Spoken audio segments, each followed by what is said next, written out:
Alright, so it's the certified Sonic boy back at it again with a brand new video for you guys, talking about, of course, our Lord and Savior, the Sonic the Hedgehog. And unfortunately, we've got some bad news that we have to discuss regarding the future of Sonic games, and of course that would be Sonic Rangers being the next main series game. Now I know what you're thinking, Prem, what about Colors Ultimate? That shit's dropping. Yes, unfortunately I didn't get a code because I guess they love me too much.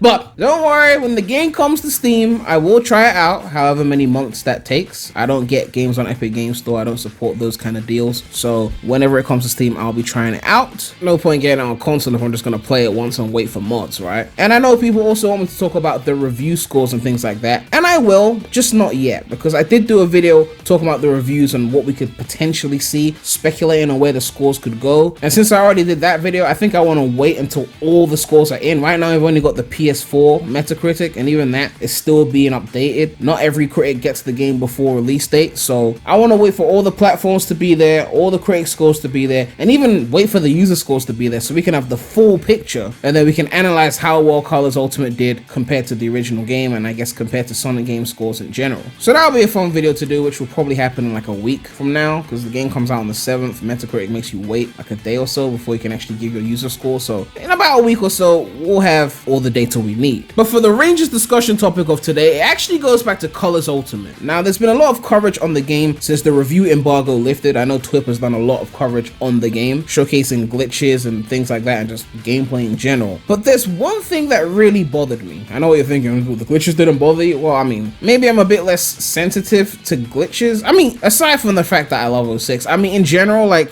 when I like a game, glitches don't bother me too much. I mean, obviously, it's nicer to have a more polished game. I'm not denying that, but like, there's one thing that I saw in the Colors Ultimate coverage that really rubbed me the wrong way. And when I say one thing, I mean one new thing, because there were things before that rubbed me the wrong way, like the removal of lives, which I think removing lives is fine in newer games, but when you're remastering an older game, there should at least be some kind of retro option, which I was against them not having something like that. The fact that you can't toggle between old and new soundtrack also bothered me. The fact that tail save was mandatory really bothered me. But there is a new one that has really actually grinded my gears, and that is tail save maintains your score and therefore your ranking. Now, what is the point of a ranking system and a scoring system? It's to see how well you did, right? So if you play a game, and even if the game is not too difficult to play regularly just to get to the end, that ranking system lets you know if you're actually skilled at the game or not. If it takes you 20 minutes to beat Seaside Hill and Sonic Heroes, yes, you beat it, but you suck, right? Improve. If you don't want to improve, fine, then you can get those E ranks, get to the end, shut off the game. If you like improving, you can go back, figure out how to get that A rank, pull off more tricks, more light dashes, and just be faster, defeat the enemies faster, whatever. If it's SA2, I guess you do more like cool little moves with the rail grinding and shit like that, but ultimately each ranking system has its own unique appeal. All of them usually involve being somewhat fast, but they also involve doing other things. Like Colors definitely prioritizes using whisks and spamming quick steps and rail grinding a lot. Of course, going for red rings is a very good way to get S ranks in Colors as well. 06's ranking system was very like ring heavy in my opinion, but still a decent ranking system. I mean, I think ranking systems definitely peaked in the 2000s, although Colors ranking system wasn't bad in my opinion. Colors ranking system was probably the last decent ranking system in a Sonic game, because Generations made it piss easy. All you had to do was not be ridiculously slow and obviously not die. Lost World's ranking actually was decent. It was only for time attack,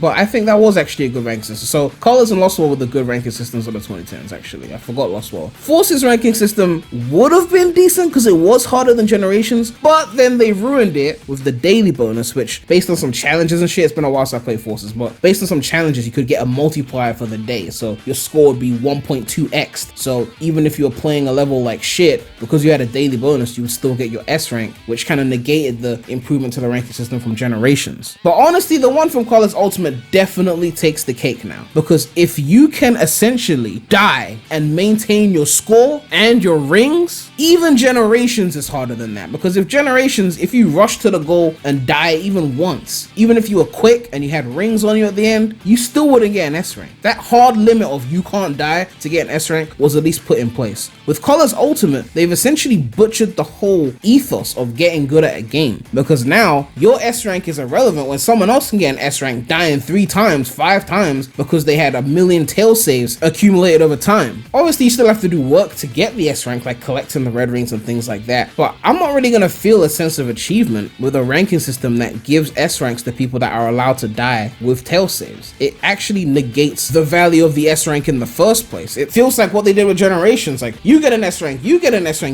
it's like it's no longer a representation of those who are skilled. It's just there to say, oh, you play the level, you can have an S rank now. Good things are worth working hard for. It's the reason why a lot of players replay a level to get good and get an S rank. It's the reason why you play the level to beat it in the first place instead of just watching someone do it on YouTube. In some ways still harder than Generations because you still have to do the work of the spamming risks and grinding and finding maybe a few red rings, but in other ways easier because you can still die while doing it, which usually the challenge of getting red rings in collars is not dying because they put them in certain tricky sections, or sometimes it's just finding them because they're well hidden. But either way, this is a change I'm not happy about, and it's kind of going into the whole trajectory of where the franchise has been going for years, which is getting easier and easier and easier. I mean, even the original collars would preserve your score at every checkpoint, so if you died after the checkpoint, you'd go back to the checkpoint with the score that you had when you first hit that checkpoint. Although you wouldn't keep your rings, which tail save lets you do, and of course your timer is still running, which that timer is going to be running way further than if you just die and hit a tail save and continue from where you were. The levels in collars are piss easy as they are, although reviewers seem to disagree. Apparently there's difficulty spikes and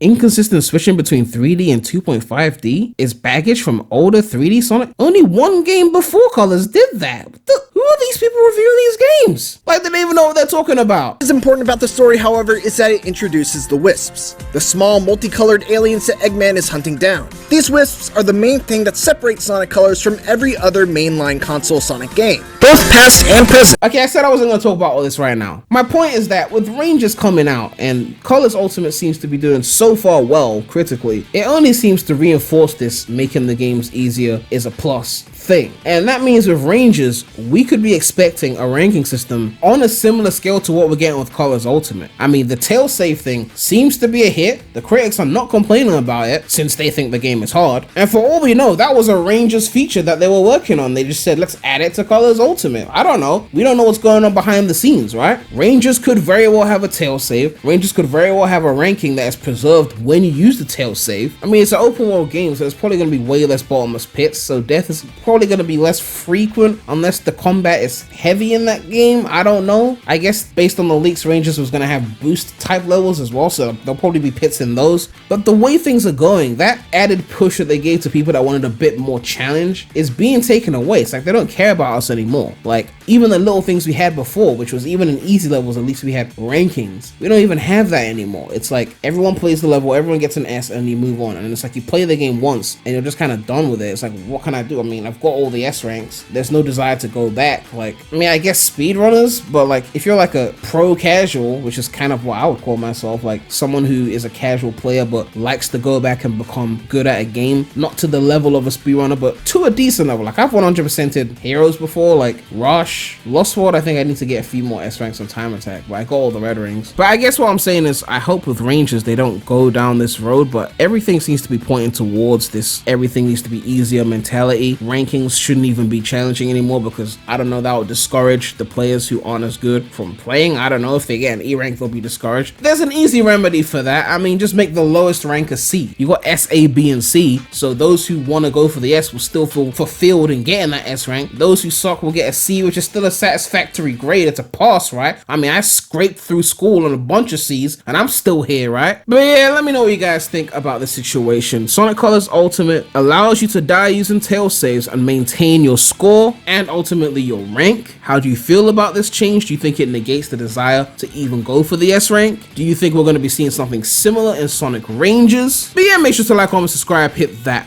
bell. Make sure to check out the non-Sonic channel. The link will be in the description. But that's all I have to say right now. So, Remy out.